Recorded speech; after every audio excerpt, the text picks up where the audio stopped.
hand no problem.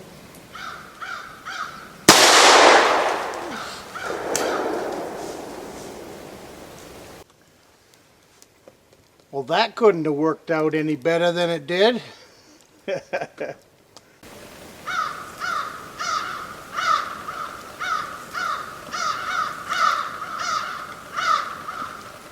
Well, good morning. My name is Tom. I come to you from the great state of Maine. Welcome to Beaver Creek Deer Camp.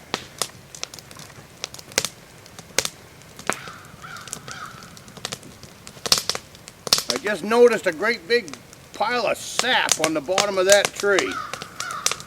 I'll have to remember that for the next time I build a campfire. Yesterday was the last day of rifle season here in the state of Maine. If you guys have been following 2023, this might be the last video of deer season 2023 here at Beaver Creek. Not sure. I've still got 2 more weeks of muzzle loading season. But it is a crazy time of year for me. So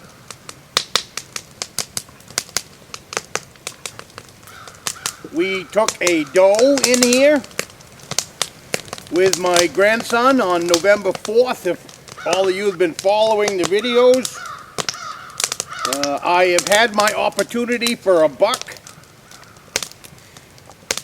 twice. I could not get a shot, so I didn't squeeze the trigger. Do I have regrets?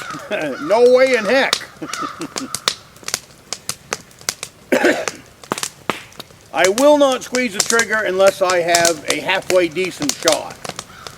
I will take just about any shot as long as I think it can be a true shot. I don't just send lead out the tree stand for the sake of sending lead. But what did we learn from this season? And if you don't learn something every deer season, then you're not deer hunting. So let's turn this into a teaching moment. Maybe for you guys, but mostly for my grandsons. If you guys have been following this channel for any length of time, every video has a tone to it for my grandsons for the most part. Some of them, I hope they don't watch until they're 30.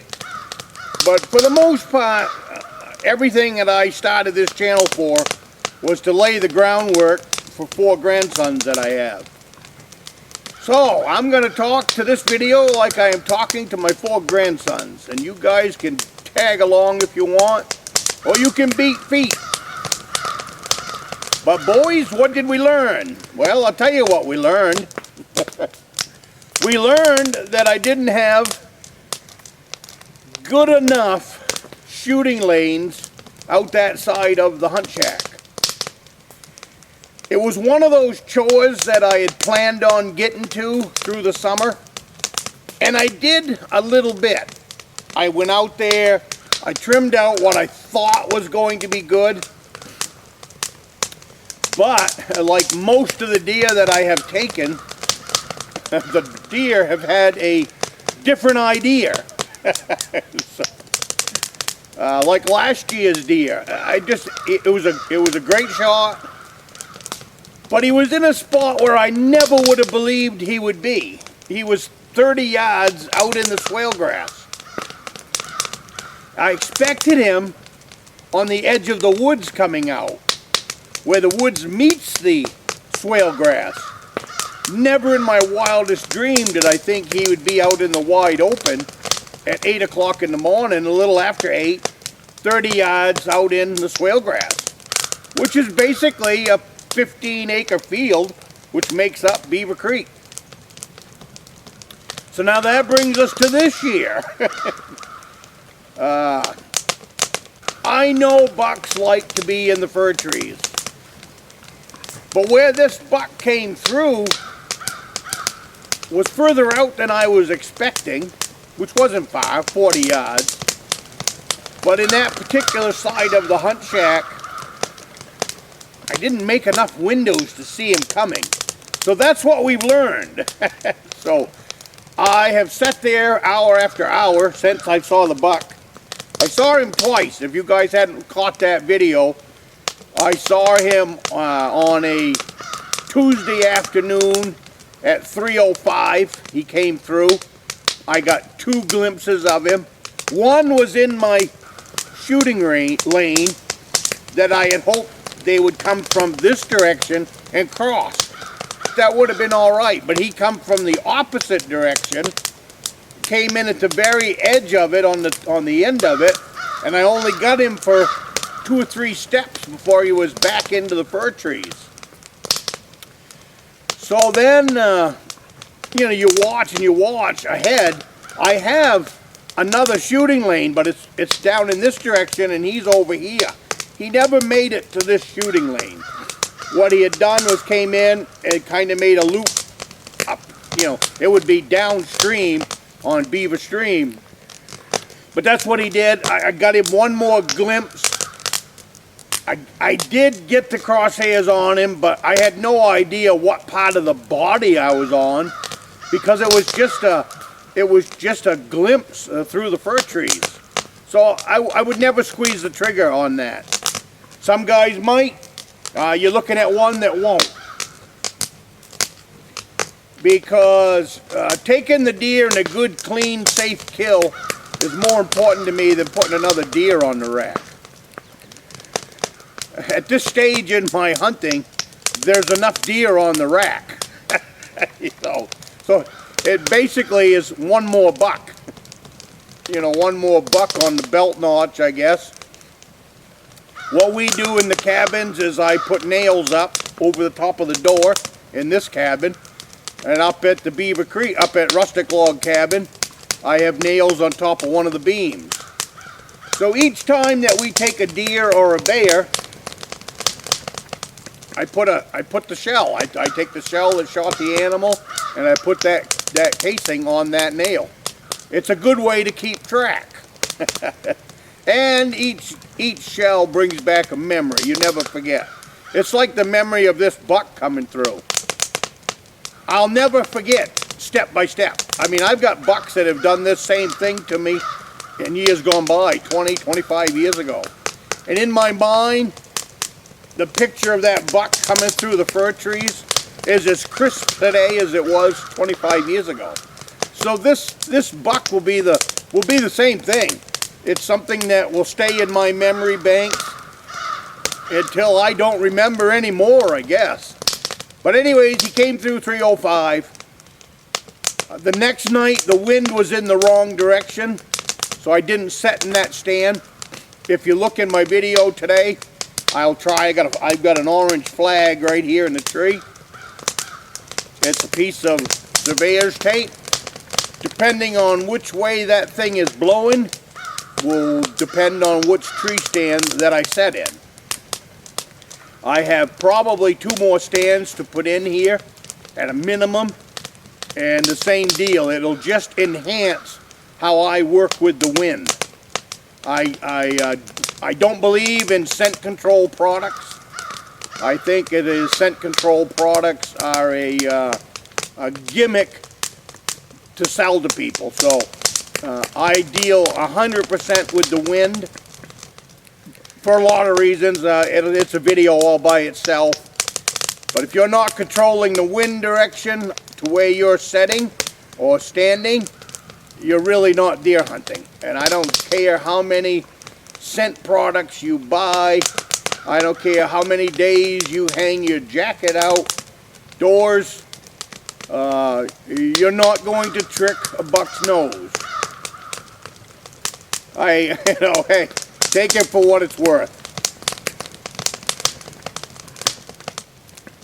The only way to trick a buck's nose is to work with the wind and make sure he doesn't smell you.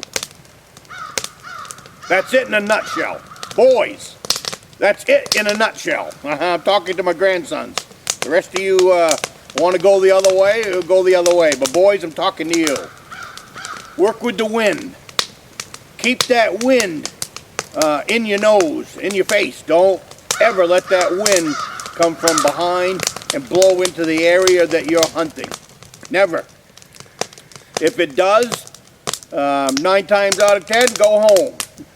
So, what we did over here for the doe, the wind on that flag was blowing straight towards the cabin, and it was a hard wind. It was 30 miles an hour. Hard. We climbed up in the tree stand, and I'm just shaking my head because I hate hunting in wind like that. But what I have noticed with swale grass and sunny spots like this, that's what makes this place so great, is there is probably, I don't know, 50 acres of swale grass out in front of me. But probably more than that. And it goes down the stream, it goes up the stream. What deer do is they go out there and they bed. They come back from the woods after feeding all night, early morning, they come back from the woods. They go out into the swale grass, they find a nice quiet sunny spot, and then they hang out. And they let the sun beam on them all day, and that's what happened on November 4th. It was an extremely windy day. Out in the swale grass, there's no noise. There's no sticks breaking. It's quiet for them. It's relaxing. They're being bathed in hot sun all day. And then what they do is they get up in the afternoon. It could be anywhere from noontime to 3 o'clock. I mean, that's why a lot of people miss out on a good deer hunt at noontime. Deer are traveling at noon. And in this swale grass, they can be traveling. They can say, well, it's time to get up and move. So what they did, and that's what happened that afternoon, we was in the stand.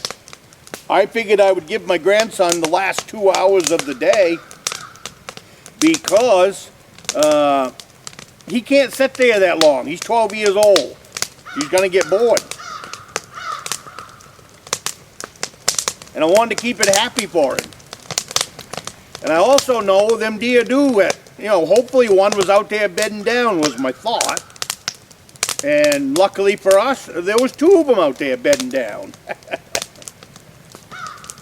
And because the wind was blowing here towards the cabin, that meant what they were doing is coming out to the nearest piece of woods to the swale grass, which is where that tree stand is setting.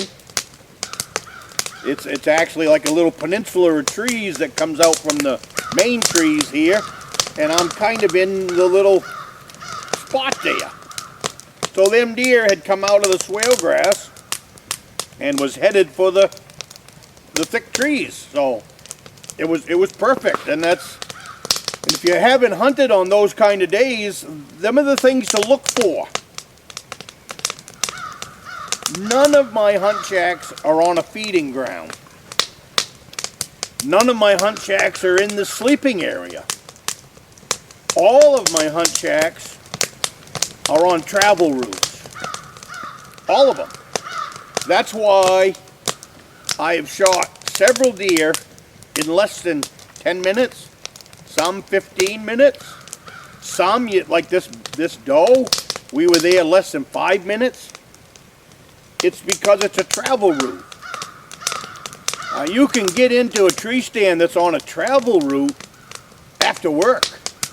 You know, you've got an hour after work. You work Monday through Friday, and the only spot you've got is right behind your house, and it's a travel lane.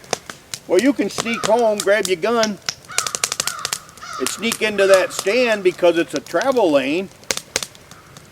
And you might be right on top of one. You know, back when I was building houses, that's kind of the way I had to hunt a lot of years. Just get to my stand, even if it meant 45 minutes until dark. You're not blowing it by getting in there. I took an 8-point buck one year that way. I wrapped up a jacking job, threw the jacks in the truck. I headed to my stand. I got in my stand by 3 o'clock. And then by 4 o'clock, I had an 8-point buck. So, you know, you never say you don't have enough time, because sometimes it doesn't take that much time. So back to what did we learn? We learned we got to clean out them. We're going to clean out those shooting lanes. We're going to make more windows. Nothing major. I don't want to change the terrain over there. But what I am going to do, because my biggest problem with this buck this year was having a chance to see him before he got to my best shooting lane. So you just didn't, there wasn't enough time there, so what I'm going to do, I've already picked out a couple of spots that will open up that run to me quicker, and then he'll still have a good amount of fir trees before he gets to that, which is, we're talking thicker than thieves. All I need's a window.